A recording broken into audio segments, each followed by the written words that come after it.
Hello, I'm Max Mustermann, and in this video I will show you how the roguelike aspect of my game works, and this means basically I'm showing how the combat works. So yeah, let's start out with a new game. I'll skip some stuff to be able to show you the fighting. Enemy, you are the yellow at here, and you have a health bar over your head, and you have a health bar up here. Those are identical. And you have a top-down view map, and everything is in ASCII, and this is an enemy, for example. The enemies will turn red every 5 turns, so you can see what is an item and what is an actually enemy. If you go and fight an enemy, you just can walk into the enemy, a classical bump to attack system. You will do some damage, the enemy will do some damage, and hopefully the enemy will die if the HP runs out. You can collect some health vials like those here and have them in your inventory and use them to heal yourself.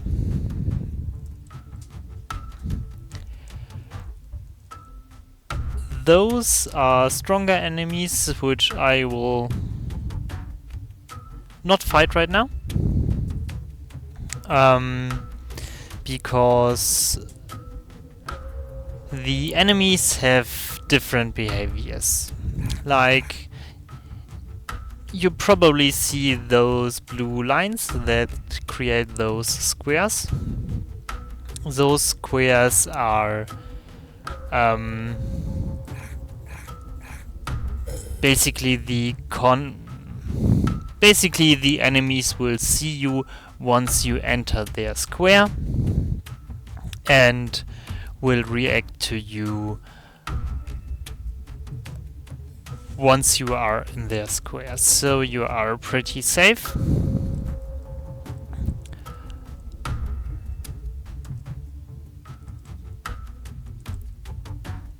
Even standing right next to the square an enemy is in. But once you actually enter the square, you will be in trouble, probably. You have weapons and armor. You don't have much variety in those, but you have those weapons. And they basically make you stronger. Nothing special here.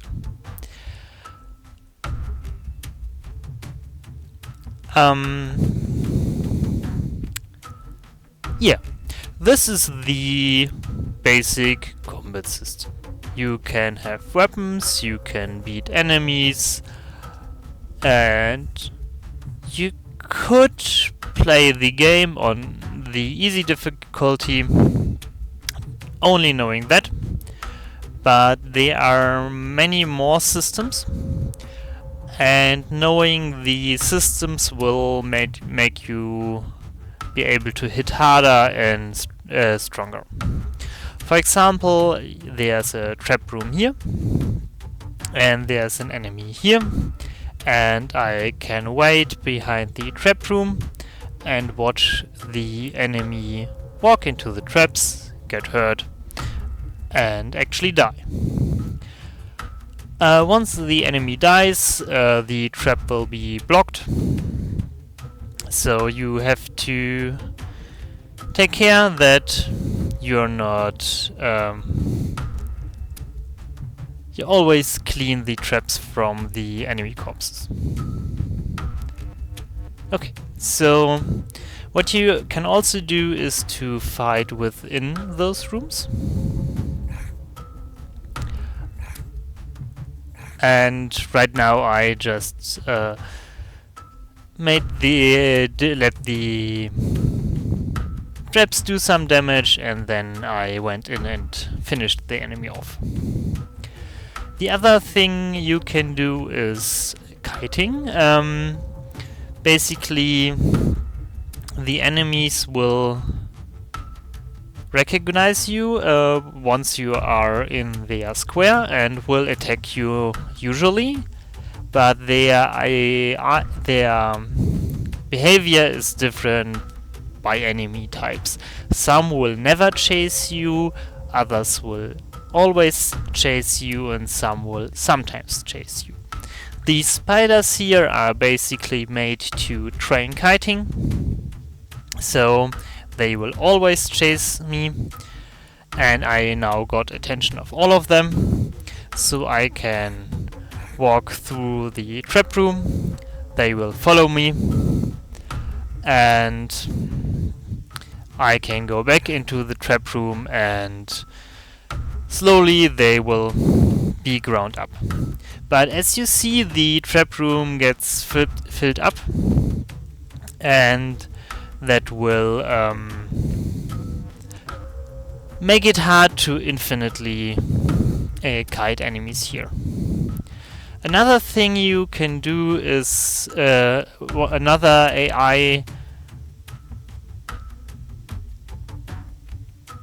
Another thing you can do is to exploit the AI behavior. Basically, those snatchers here, they will start to hunt you down once you're outside, but when you're inside, they will return to their spot and will come back at you once you go outside again. This time this one triggered.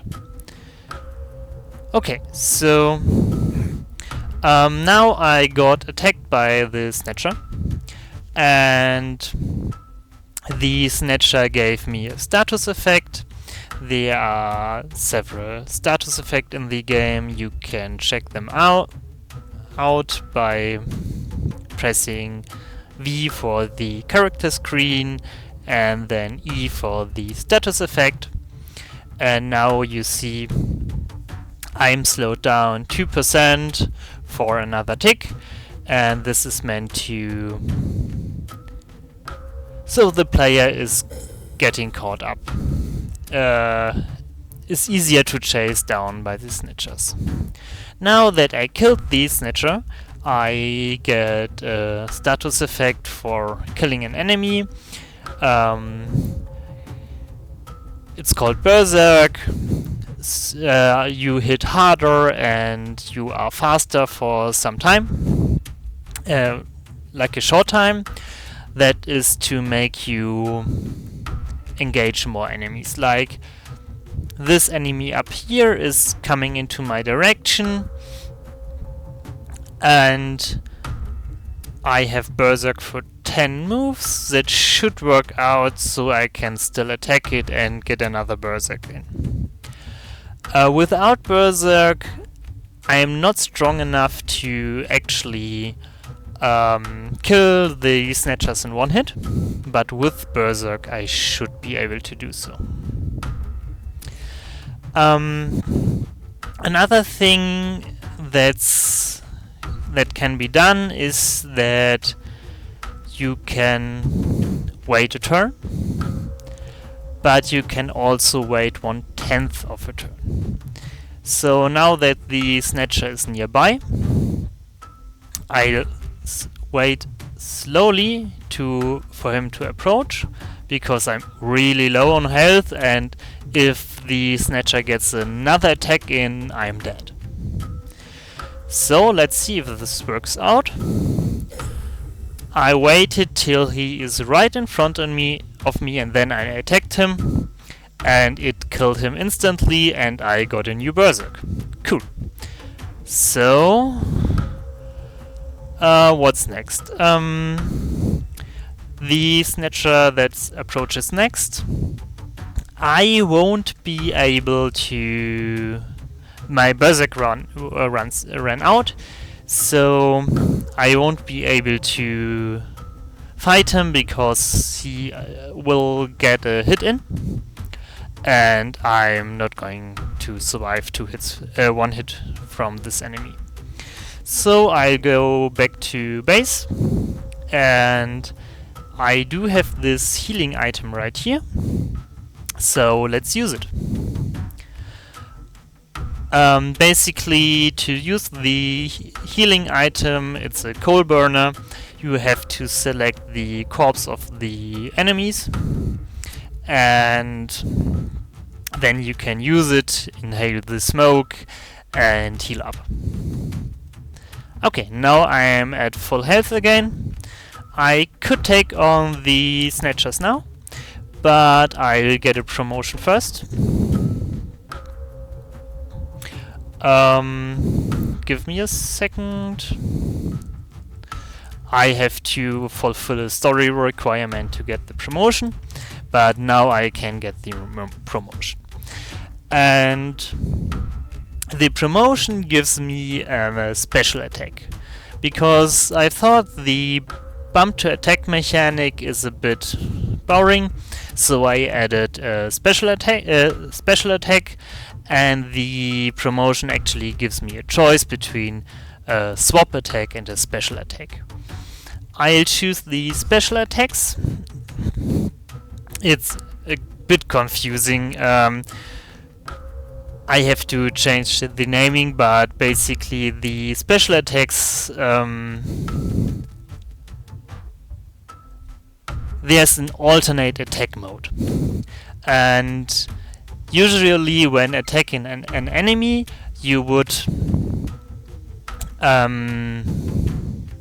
just walk into the enemy, but when you walk into the enemy with by an uppercase letter, you will do the alternate attack, and with special attack it will look like this. You will get a choice of several different attacks you can do, and each of the attacks has some characteristics, and the big commonality between the attacks is that it will give you exhaustion. So I will do an initial strike, and you see I got an exhaustion now. I do have a big stack of berserk now, so I just can kill the next enemy, but I have a golden opportunity to explain the next effect. I said earlier that the enemies will blink red every 5 turns, so I added a small trick that if you attack an enemy while it is red, you get a 30% damage bonus called timing bonus. So if I attack the enemy now,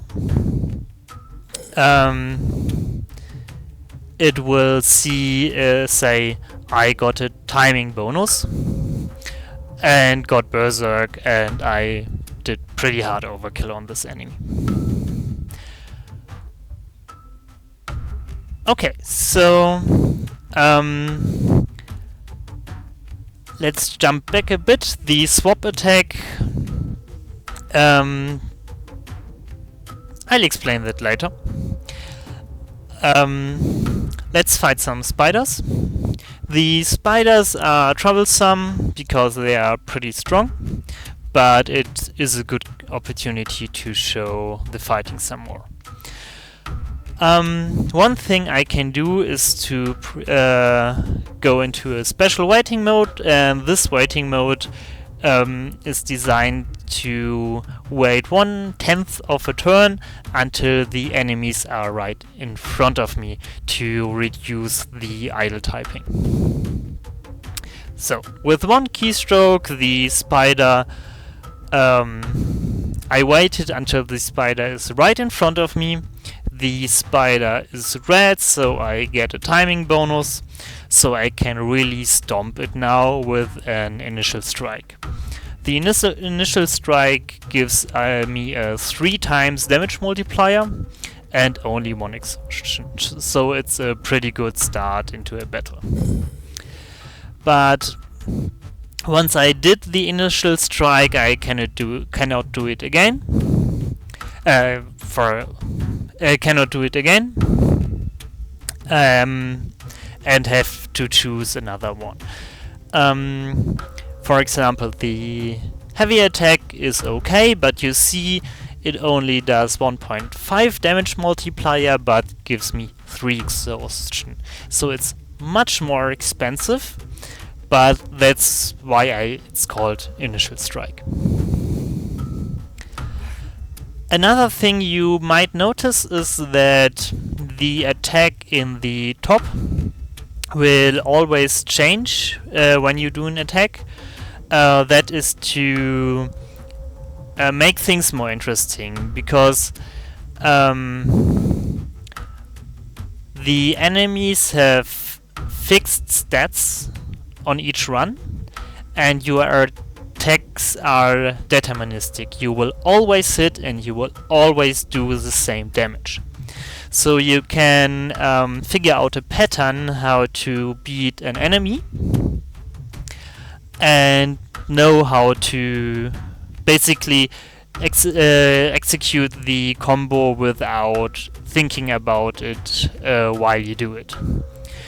And to make things more interesting and break up this logic, you have the attack in the top, and that's a choice from a random choice from a set of attacks. And those are usually better than the other ones, but you actually have to process the information shown on the screen to get that bonus. So let's do a random attack. It's pretty cheap, but the damage is random, and we splattered the enemy again. Cool. With every move I do and every turn I wait, the exhaustion gets reduced, but if you have big piles of enemies, you want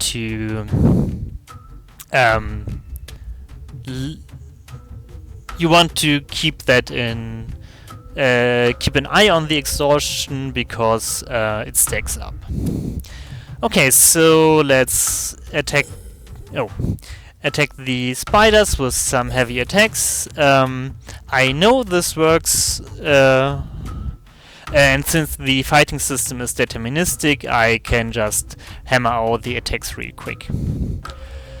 Another interesting attack is the finisher attack, the ultra heavy.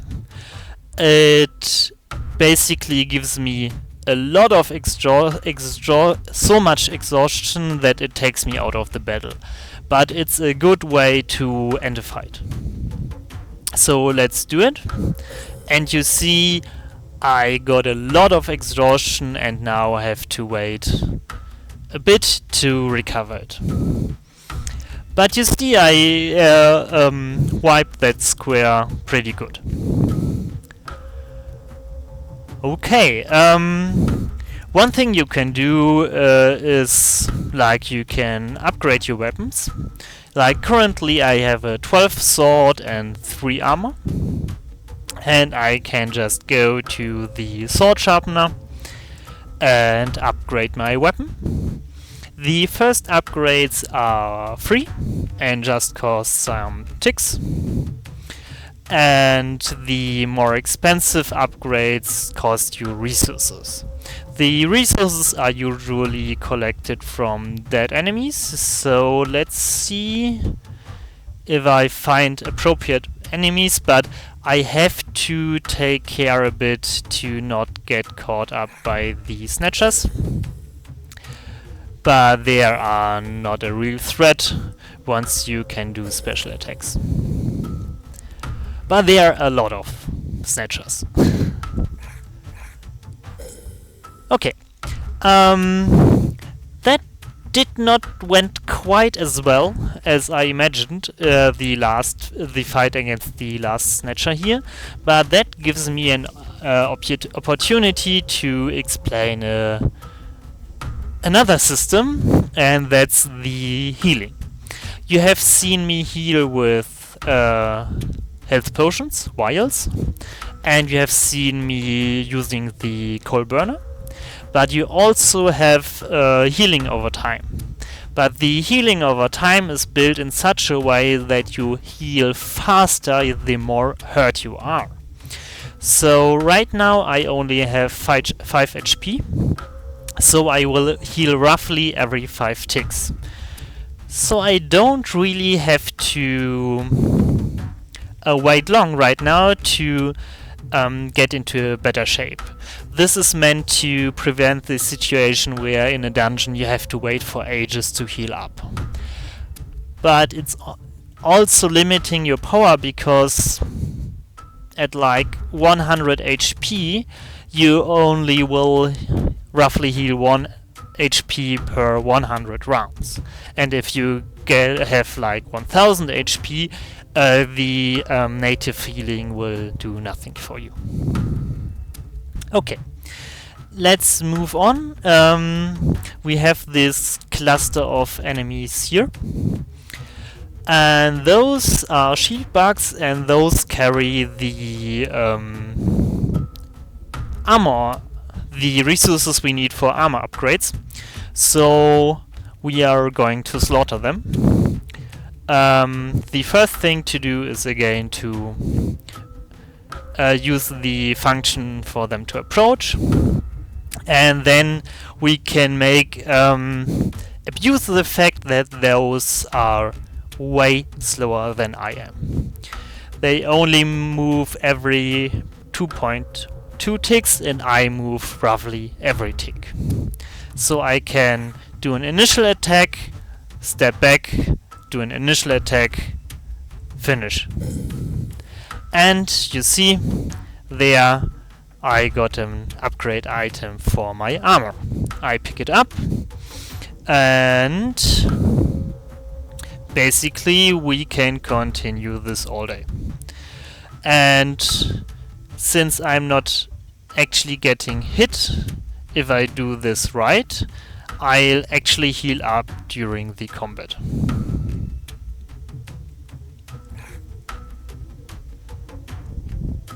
I hope I'm managing it.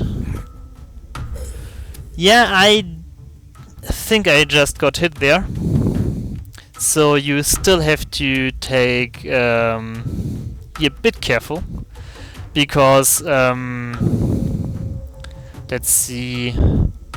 Yeah, it didn't do much damage, but I don't have much HP left at the moment, so yeah, I should be somewhat careful.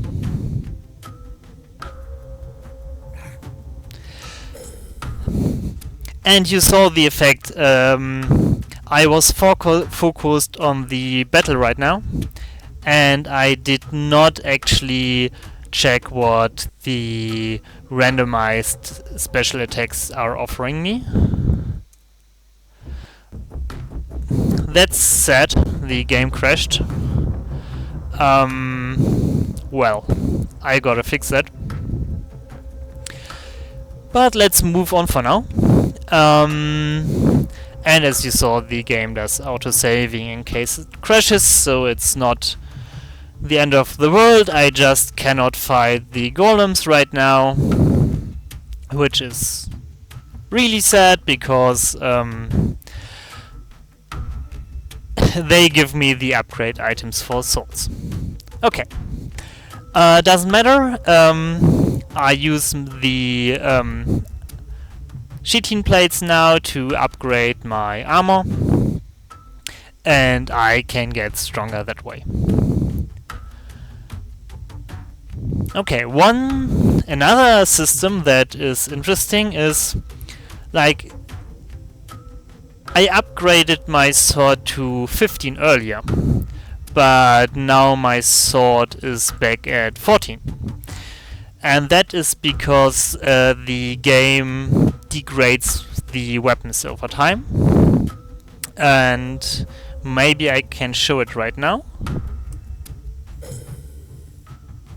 Yeah. I did just hit this enemy really hard, and my weapon degrades and now only has 13 damage. And this means you regularly have to improve your weapon again.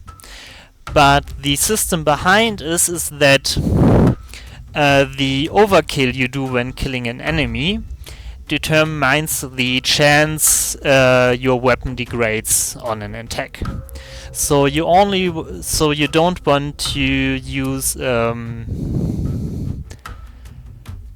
a very strong attack to finish off a weak enemy, because you will have a lot of overkill, and the overkill blunts your weapon.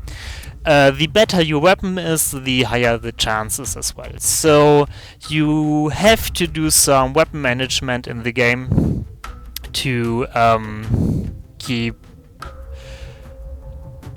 to not be upgrading your weapon all the time. Okay, I have to clean up this space, so I'm going to just kite the spiders out of there and into the traps, and I hope this should get rid of them. It probably won't get rid of them in one pass, but we'll just do several passes.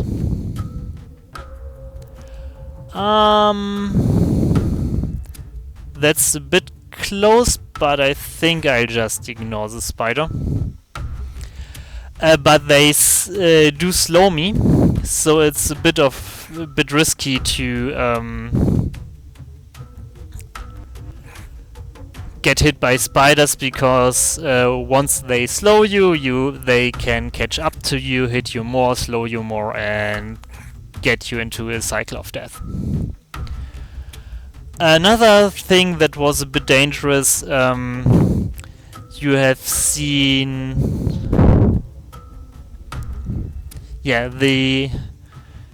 that's my buddy here, and my buddy was just cleaning the traps while I kited the spiders in there. So that could have ended bad for my body. Okay, let's see. Another thing you can do is to heal is you have the regenerator in your base, and you just can use it, and it will heal you up completely. But it will use up mana.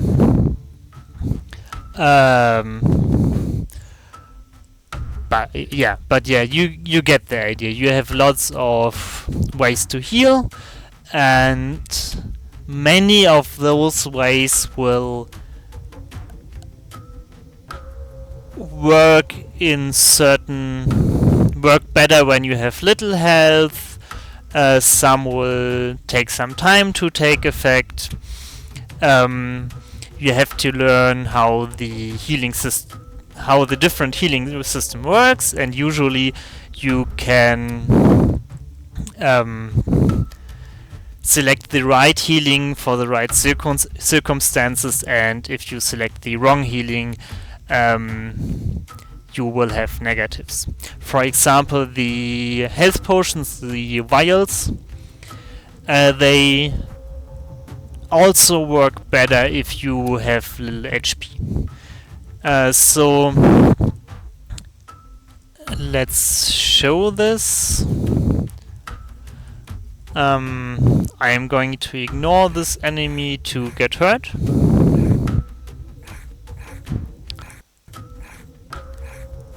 Yeah, that should do it. And if I heal now, I'll be healed for 18. If I heal again, I will be healed for 16. So if I just spam the healing until I'm healed fully, you see that my the healing rate of the health potion really degrades a lot. So you usually want to use the coal burner healing, because that always gives you a fixed rate of healing. But it consumes corpses, and if you run out of corpses, you cannot heal anymore. So yeah, lot of trade-offs there. Okay, I have to do some base building because the game structure demands it, so give me a second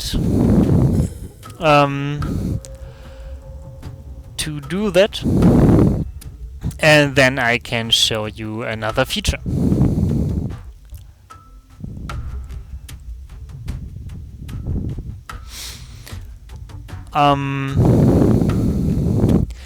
Yeah, one feature that's kind of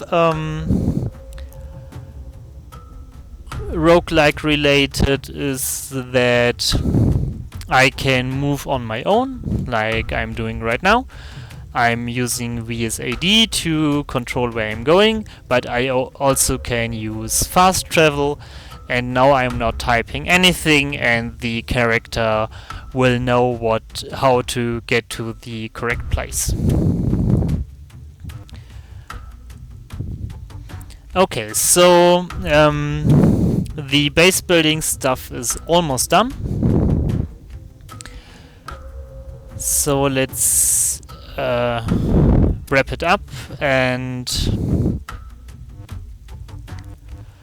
continue with the actual roguelike part. But you see, it's the different aspects of the game are intermingled, and you have to do a tiny bit of the base building as well if you want to do the roguelike part, for example. I didn't take enough walls, so let's see. Yeah, there's one. Okay.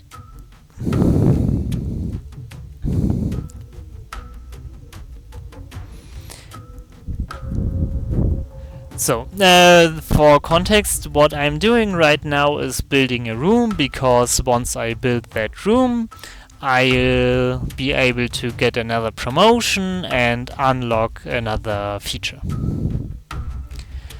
Okay, so I did that, and the new feature I unlock is the special movement. Right now, and I will select jump for that. Right now I can move around by pressing VSD, but sometimes you want to get away from enemies faster, and if I move normally, you see that every movement takes 1 tick. But you see, I'm going to the north and the spiders are chasing me, so it's getting a bit troublesome, and I want to escape the situation fast. Now I can press the uppercase keys again to move, and now I will only it will only cost me half a tick to move, but I will get exhaustion. Like, that was half a tick, but I get the exhaustion. Okay, I did manage to escape, but as you see, the spiders are catching up to me. So I'm going to jump away a step and see if I can make it into the trap room without dying. Because I don't want to die.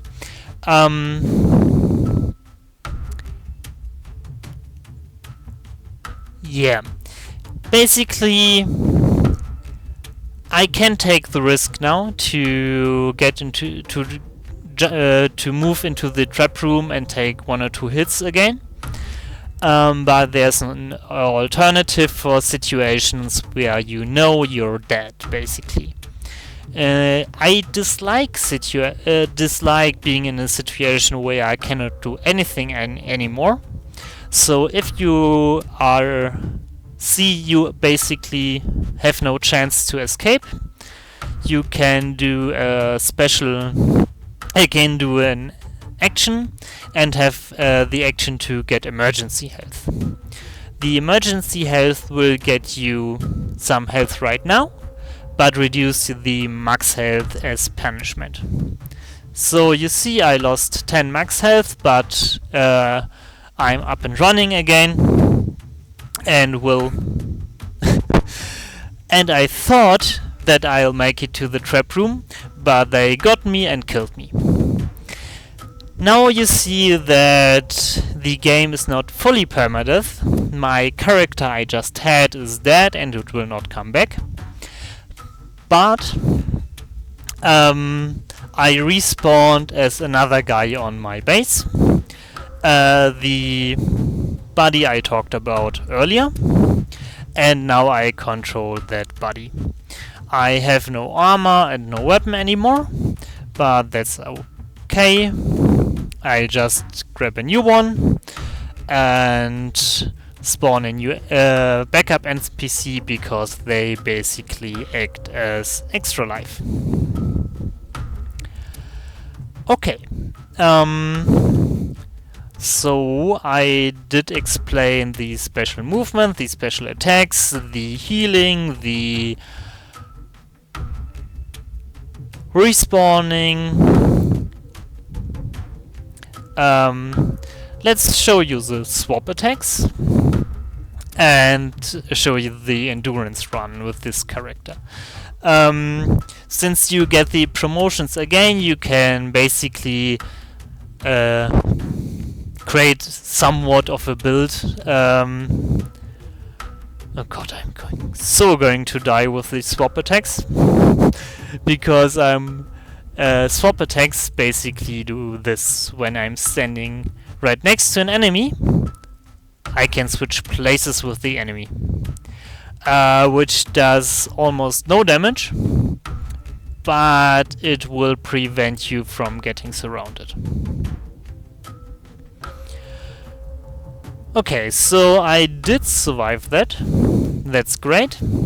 So my goal is to kill all enemies, but sadly they crash my game right now. Give me a second. I think that should fix the crashes. Let's try.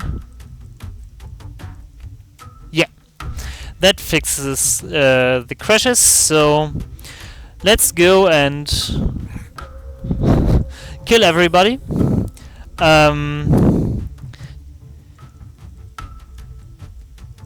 And since I have no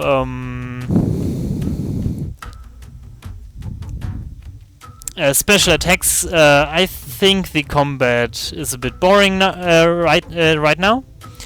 But I know a guy who will choose the swap attacks 10 out of 10 times.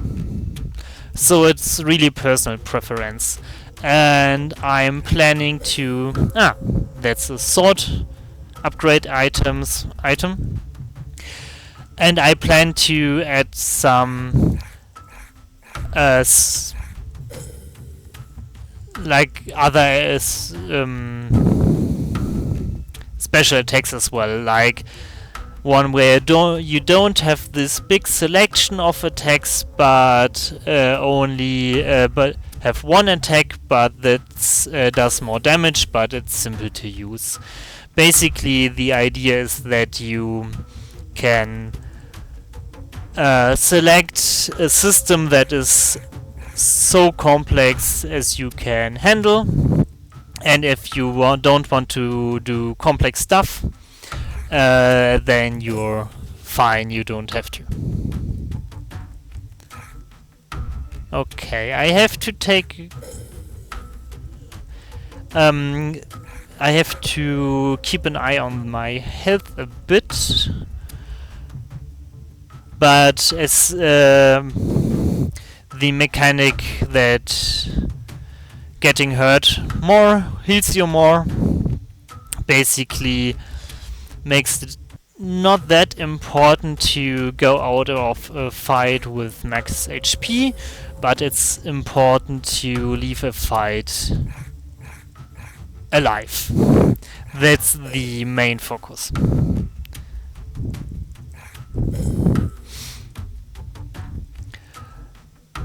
So I only have 7 HP right now. I'm getting a bit suicidal. Like in game, obviously. So I will leave the square and see how many follow. Only one followed, that is fine. And now that only one followed, I am still in this situation where I have 7 health again, and that is plenty to squash that enemy. And I will heal up pretty fast, so I'll just move on to the next enemy. I tried to split the enemies, but that didn't work. So I try another thing. Like here is a scrap heap in the middle, and you can work with positioning a bit. Like I can try to get the enemy caught up behind the scrap pile, and I can chill out while it is digging through it, and once it dug through it, I'll have to fight it again. That's so you can also have a bit positioning. Okay, so let's wreck the last few guys, monsters, whatever. And I use the opportunity to show you some more features, like you cannot only auto move, but you also can auto fight. I'm not sure I'm going to survive auto fighting, so yeah, I'll still do it. I can assign myself quests, and one of the quests should be to fight. Yes, sorry, that's not available. As you might have noticed, the thing I'm doing right now is unscripted, so I'm having 1 or 2 hiccups. Yeah. I'm sorry, but you will have to live with it. There are only 3 patches left on the terrain, so I'll quickly take care of them, and then I will be able to get another upgrade and unlock a new game mechanic. So let's wait for all spiders to aggro, and then have them move through the trap room and die. Cool. So that's done. Let's get another promotion.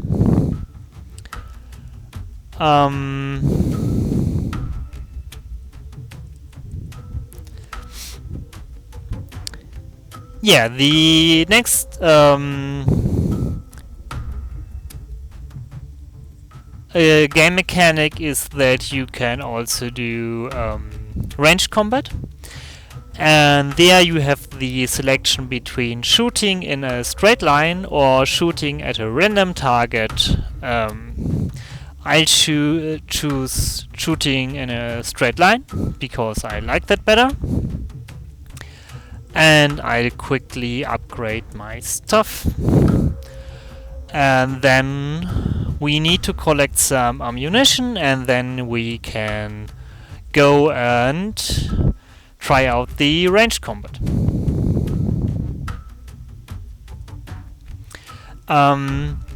To shoot stuff you need bolts. They can be produced in the bolts are an example of stuff you will want the base to produce, but for now I just can collect some bolts that are lying around,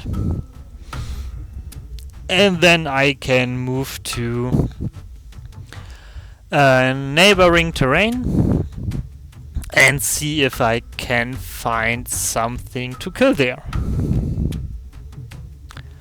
Not yet. Let's see if we find something further. So you can explore the world a bit and find more stuff and upgrades and enemies there. For example, on this terrain you have it's supposed to be a ruin, but you see that you got more enemies here, and you might see that those have different colors, and those colors indicate the level of the enemies. So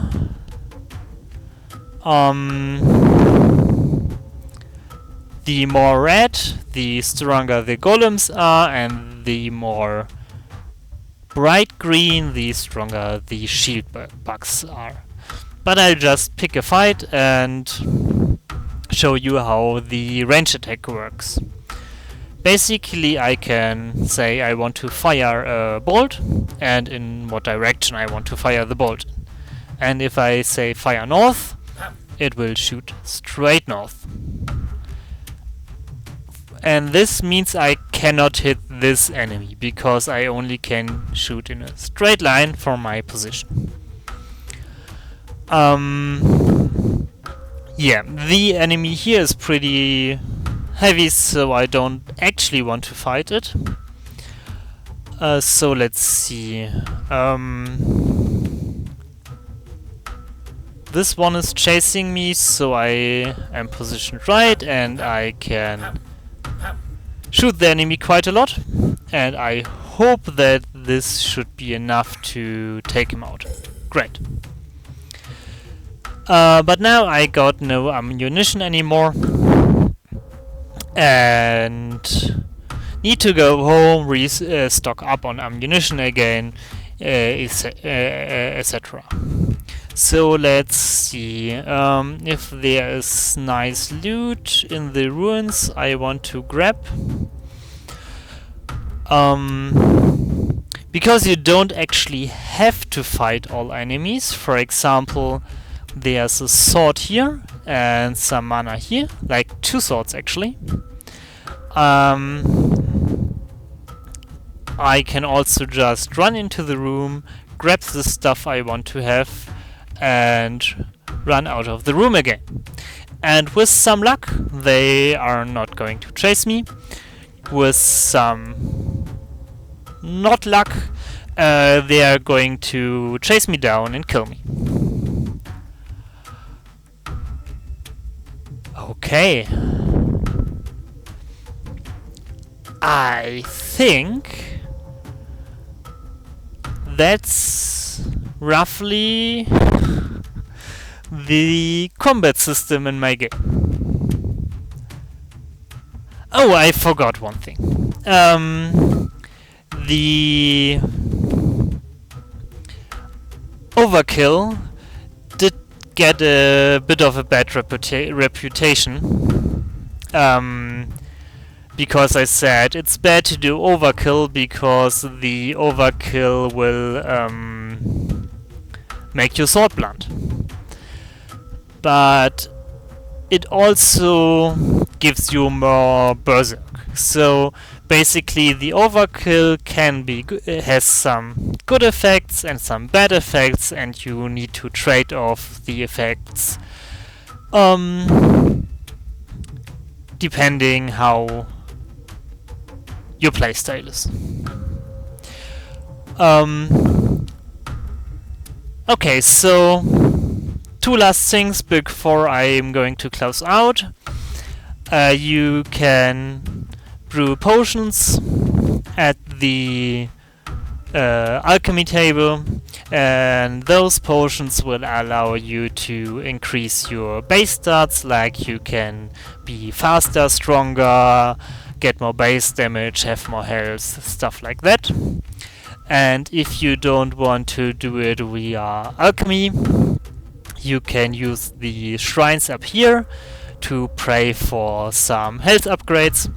Basically, you can use the mana crystals I just collected to fill up the mana and spend the mana at these shrines. They are basically little shops.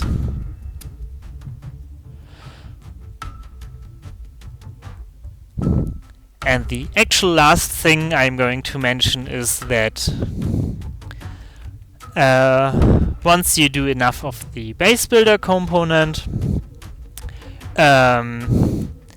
those statues here will activate, and then you can teleport to dungeons and extract story items from those dungeons and win the game.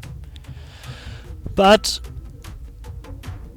I think that was quite a bit, so I'll stop right here, and I'll see you in the explanation for the base building component.